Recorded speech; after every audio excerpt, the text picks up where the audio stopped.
Hello friends, good morning friends. तो आज हम आपको प्राचीन इतिहास जीएस दृष्टि का आज आपका 5वां नंबर लेक्चर होगा, जिसमें हम आपको आज बताएंगे प्राचीन इतिहास में मगध साम्राज्य और निम्नलिखित वंशों पे चर्चा करेंगे। तो आइए हम क्रम वाइज देखते हैं। चलिए दोस्तों, तो आपका टॉपिक है, पहला है मगध साम्राज्य के बारे में चर्चा करेंगे। इसमें पहला वंश है हर्यक वंश, और हर्यक वंश के वास्तविक संस्थापक बोला जाता है बिंबिसार को, और इनका परिचय बताते हैं। तो ये जैन साहित्य में श्रेणिक नाम से जाना जाता है इनको। और महावंश यानी कि 15 वर्ष की आयु में मगध नरेश चर्चा हुई थी, और इनका विवाह जो है पहला चेटक लक्ष्मी शासक की पुत्री चेलना के साथ हुआ था, और दूसरा विवाह कौशल नरेश प्रसेनजित की बहन महाकोशला के साथ हुआ था, और इसके आगे तीसरा मद्र देश की राजकुमारी क्षेमा के साथ हुआ था। और युद्ध की बात करेंगे हम तो ब्रह्मदत्त को पराजित कर अंग का विलय कर लिया था इन्होंने। और इसके बाद जो है कि इनकी हम बात करेंगे कि इनकी जो हत्या है इन्हीं के पुत्र अजातशत्रु ने कर दी थी। और इसके बाद आगे चलते हैं, हम अजातशत्रु के बारे में बात करेंगे। तो जो अजातशत्रु है बिंबिसार का पुत्र है। अजातशत्रु का अन्य नाम कुणिक है, और प्रसेनजित की पुत्री वाजिरा से इनका विवाह हुआ अजातशत्रु का। और प्रथम बौद्ध संगीति का आयोजन हुआ था अजातशत्रु के समय। और उदायन जो है अजातशत्रु का पुत्र था, उदायन, ठीक है। और इसी के साथ आगे देखते हैं हम। तो आगे है इसके उदायन जो अजातशत्रु का पुत्र था। तो जैसे ही अजातशत्रु ने अपने पिता बिंबिसार का हत्या की थी, उसी प्रकार उदायन ने भी अजातशत्रु यानी कि अपने पिता की हत्या कर दिया था। और इसके आगे चलते हैं। उदायन ने पाटलिपुत्र की स्थापना की थी, और मगध साम्राज्य की राजधानी को राजगृह से पाटलिपुत्र स्थानांतरण इन्होंने किया था मगध साम्राज्य के। और इसके आगे क्रम में हम देखते हैं, तो ये अगला पॉइंट है आपका शिशुनाग वंश। शिशुनाग वंश के संस्थापक शिशुनाग थे, और इनका परिचय बताते हैं। महावंश टीलाल यानी कि लक्ष्मी राजा की वैश्या पत्नी से उत्पन्न हुई थी ये, और पुराण क्षत्रिय से उत्पत्ति हुई थी इनकी। और अवंती की विजय यानी मगध साम्राज्य की सीमा मालवा तक और वत्स पर अधिकार इन्होंने किया था। और ये आगे चलते हैं। गिरिवज के अतिरिक्त वैशाली नगर को दूसरी राजधानी बनाया था इन्होंने। और इसी के आगे चलते हैं। ये कालाशोक यानी कि शिशुनाग के पुत्र कौन है? कालाशोक। तो इनकी हम बात करेंगे। कालाशोक की तो पुराणों में इनका नाम काकवड़ है। कालाशोक का पुराणों में नाम काकवड़ है, और काकवड़, और राजधानी पुनः पाटलिपुत्र स्थानांतरण कर दिया इन्होंने, कालाशोक ने। और द्वितीय बौद्ध संगीति का आयोजन इन्होंने कराया था कालाशोक ने। शिशुनाग वंश से ये शिशुनाग वंश से थे कालाशोक। और इसके आगे हम आपको बता दें कि इस वंश यानी शिशुनाग वंश का अंतिम शासक नंदीवर्मन माना जाता है। नंदीवर्मन था जिसकी हत्या महापद्म नंद ने कर दी, और इसके आगे चल के नंद वंश का स्थापना हुआ, जिसे देखिए महापद्म नंद ने इसके संस्थापक माने जाते हैं। और इनका अन्य नाम क्या क्या है? महाबोधि वंश में उग्रसेन नाम इनका है, और कली का अंश माना जाता है इनको। और अन्य नाम कहा जाता है सर्वक्षत्रात्मक, सभी क्षत्रियों का नाश करने वाला कहा जाता है इनको महापद्म नंद को। दूसरे परशुराम का अवतार माना जाता है इनको, कहा जाता है। और अन्य तथ्य क्या क्या है? तो एक छत्र यानी कि शासन की स्थापना इन्होंने किया था, और एक राट की उपाधि धारण की थी इन्होंने।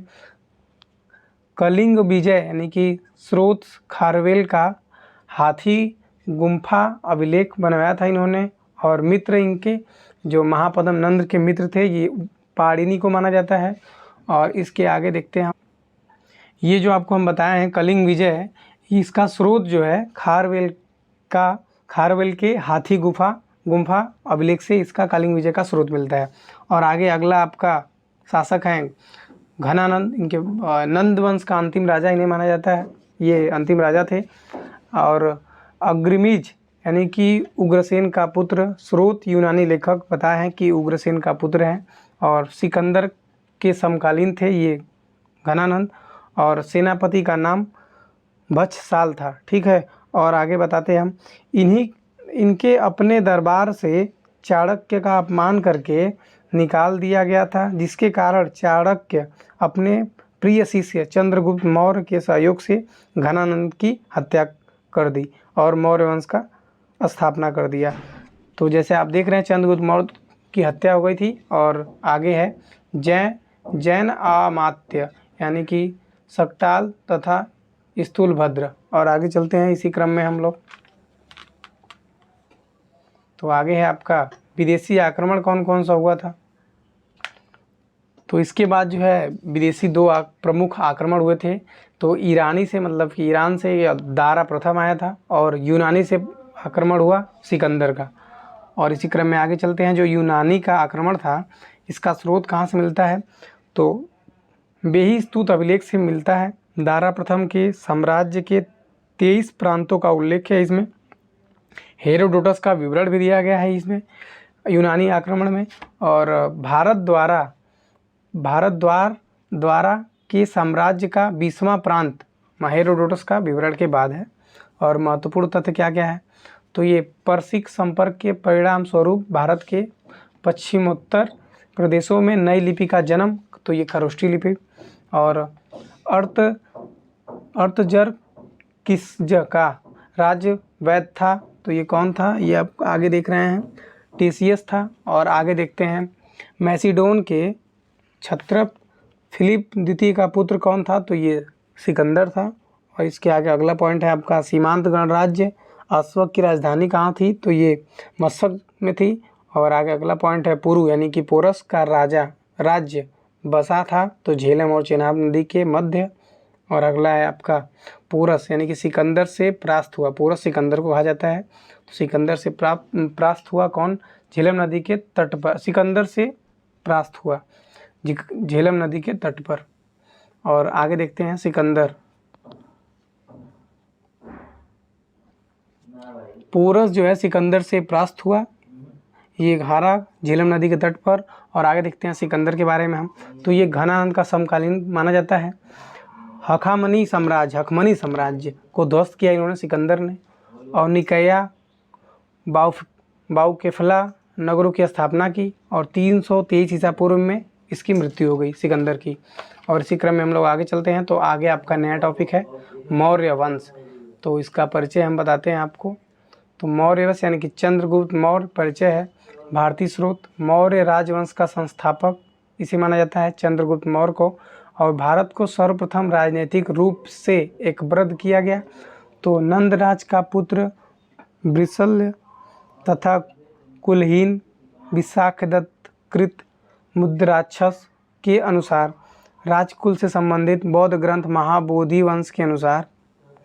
अगला पॉइंट है शूद्र उत्पत्ति हुई थी। और आगे अगला पॉइंट है मयूर पोस्को के ग्राम के मुखिया की पुत्री की पुत्र परिशिष्ट पर्वन हेमचंद्र कृत।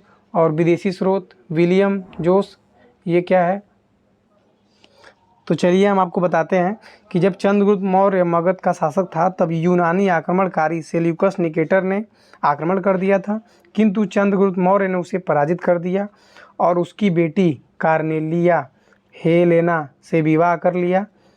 और दहेज में एरिया आराकोसिया जेड्रोसिया 2 और तीसरा पेरिस, चौथा पेमियाई, पाँचवां कंठधार, पाँचवां मकरान तथा हेरात, ये उपहार में इसे ले लिया।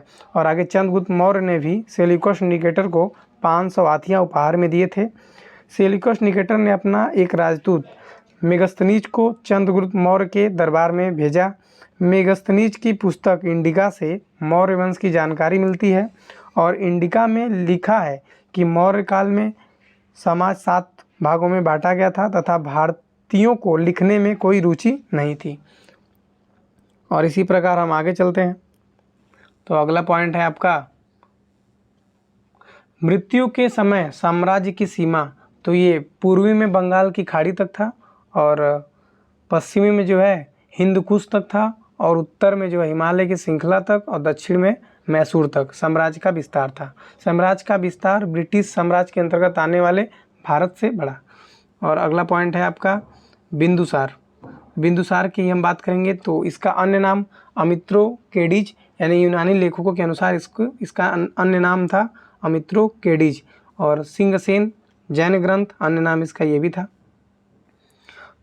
तक्षशिला में विद्रोह को दबाने के लिए अपने छोटे पुत्र अशोक को भेजा, और अशोक जो इस समय अशोक अवंती का राज्यपाल था। और आगे अगला पॉइंट, तो अगला पॉइंट है आपका, स्ट्रैबो के अनुसार सीरिया के राजा एंटियोकस के राजदूत डाइमेकस का आगमन हुआ, और फिलिपी के अनुसार मिस्र के राजा टालमी द्वितीय फिलाडेपस के राजदूत डायनोसिस का आगमन हुआ। और इसी क्रम में आगे देखते हैं, सीरिया के शासक एंटियोकस के 3 मांगें थी, और ये कौन कौन सी मांगें थी, तो मीठी मदिरा और सूखी अंजीर और दार्शनिक। तो वहाँ के राजा ने अंजीर तथा मीठी शराब दिया, किंतु दार्शनिक देने से मना कर दिया, क्योंकि सीरिया में दार्शनिक का व्यापार नहीं होता है। इसी क्रम में हम आगे देखते हैं, तो अगला पॉइंट है आपका, सम्राट अशोक से संबद्ध तथ्य। क्या क्या तथ्य है, तो पहला पॉइंट है आपका, बौद्ध साक्ष्यों के अनुसार अशोक अपने पिता के शासनकाल में उपराजा था। कहाँ का था, तो ये अवंती यानी कि उज्जीनी। और अगला पॉइंट है आपका, धम्म का प्रतिपादक किया, तो सम्राट अशोक ने धम्म का प्रतिपादक किया। और अशोक मगध का राजा बना, कब बना, तो लगभग 273 ईसा पूर्व में बना। और अशोक का राज्याभिषेक हुआ, तो ये 269 ईसा पूर्व में राज्याभिषेक हुआ। और अगला पॉइंट है, पुराणों में अशोक का नाम क्या था, तो अशोक वर्धन था, अशोक वर्धन पुराणों में। अगला पॉइंट है आपका, बौद्ध धर्म की तीसरी संगीति आयोजित कब हुई, सम्राट अशोक के शासनकाल में ही आयोजित हुई थी। अगला पॉइंट है आपका, निग्रोध द्वारा अशोक को बौद्ध धर्म में दीक्षित किए जाने का उल्लेख है, तो दीपवंश यानी कि महावंश में है। और अगला पॉइंट है आपका, उपगुप्त द्वारा अशोक को बौद्ध धर्म में दीक्षित किए जाने का उल्लेख मिलता है, तो ये दिव्यावदान में मिलता है। अगला पॉइंट है, अशोक दशरथ बौद्ध धर्म के अनुयायी थे। और इसी के साथ अगला पॉइंट है आपका, सम्राट अशोक। तो ये देखिए, विभिन्न लेखों का एक समूह 14 विभिन्न लेखों का एक समूह है। 8 स्थानों से प्राप्त अधिकांशतः प्राकृतिक भाषा एवं ब्राह्मी लिपि में अशोक के अभिलेख हैं, शिलालेख और गुहालेख और स्तंभ लेख, ये 3 प्रकार से हैं। तो स्तंभ लेख में भाब्रू यानी कि वैराट स्तंभ लेख में, और अशोक ने स्वयं को मगध सम्राट भी कहा है। और इसी क्रम में हम आगे देखते हैं, तो 5 मैत्रीपूर्ण संबंध वाले यवन राजा 13वां शिलालेख। तो इसमें आपका आगे क्रम से देखते हैं, तो ये 5 मैत्रीपूर्ण संबंध वाले यवन राजा जो इस प्रकार हैं, पहला मिस्र, दूसरा सीरिया के, और तीसरा है मेसिडोनिया यानी कि मकदूनिया के, और चौथा साइरीन के, और 5वां एपिरस के। ये जो हैं बाकी आप देख सकते हैं। और इसी क्रम में हम आगे चलते हैं, कलिंग युद्ध अशोक के राज्यकाल की पहली सबसे बड़ी घटना थी, जो कलिंग युद्ध था। और इसमें विजेता जो है अशोक नहीं हुआ। और स्रोत, ये 13वां शिलालेख में इसका उल्लेख किया गया है। अशोक के राज्याभिषेक के 8 वर्ष के बाद अर्थात 261 ईसा पूर्व में घटित ये कलिंग युद्ध घटित हुआ था। और इसी के आगे चलते हैं हम, प्रांत राजधानी, ये उत्तरापथ, इसकी राजधानी तक्षशिला है। और अवंती रटथ, इसका राजधानी उज्जैनी है। और प्रांत है कलिंग की राजधानी तोसली। दक्षिणाप्रथ प्रांत है और इसकी राजधानी सुवर्णगिरी। और अगला प्रांत है आपका पाच्य या पूर्वी, इसकी राजधानी पाटलिपुत्र है। और आगे चलते हैं इसी क्रम में, तो सोगौरा ताम्रपत्र अभिलेख ये गोरखपुर में है। और महास्थान अभिलेख बोगरा ये बांग्लादेश में है। अशोक कालीन प्राकृतिक भाषा में रचित ब्राह्मी लिपि में इनका चर्चा है। और इसी क्रम में आगे चलते हैं, तो ये न्यायालय, ये क्या है, धर्मस्थलीय दीवानी न्यायालय है। और कंटक शोधन ये फौजदारी न्यायालय है। 2 प्रकार के न्यायालय बताया गया इसमें। और गुप्तचर 2 है, ये भी संस्था यानी कि एक ही स्थान पर रहने वाले संस्था। और संचरा यानी कि प्रत्येक स्थान पर भ्रमण करने वाले, इसको गुप्तचर 2 प्रकार से थे। और इसी क्रम में हम आगे चलते हैं। अगला पॉइंट है आपका मेगास्थनीज। तो इसमें 2 भागों में बांटा गया है, नगर प्रशासन और भारतीय समाज। तो नगर प्रशासन पढ़ेंगे हम। पहला पॉइंट है पाटलिपुत्र नगर का प्रशासन 30 सदस्यों वाली 6 समितियां द्वारा, और प्रत्येक समिति में 5-5 सदस्य थे। तीसरी समिति जनगणना का हिसाब, और 6वीं शताब्दी में बिक्री कर वसूलना और करों की चोरी पर मृत्युदंड, और नगर के पदाधिकारियों का नाम एस्टीनोमोई, ठीक है। और अगला है भारतीय समाज, 7 श्रेणियों में विभाजित, दार्शनिक, कृषक, पशुपालक, कारीगर, योद्धा, निरीक्षक, मंत्री। और अगला पॉइंट है आपका, पुस्तक का नाम है अर्थशास्त्र। अगला पॉइंट है दास प्रथा के प्रचलन का अभाव था भारतीय समाज में। और अगला इसके अगला पॉइंट है और लास्ट पॉइंट है, कोई भी व्यक्ति न तो अपनी जाति से बाहर विवाह कर सकता था और ना ही उसे भिन्न पेशा अपना सकता था, ठीक है। और इसी क्रम में अगला पॉइंट है आपका, देखते हैं। तो ये चाणक्य है, चाणक्य के बारे में बताएंगे हम।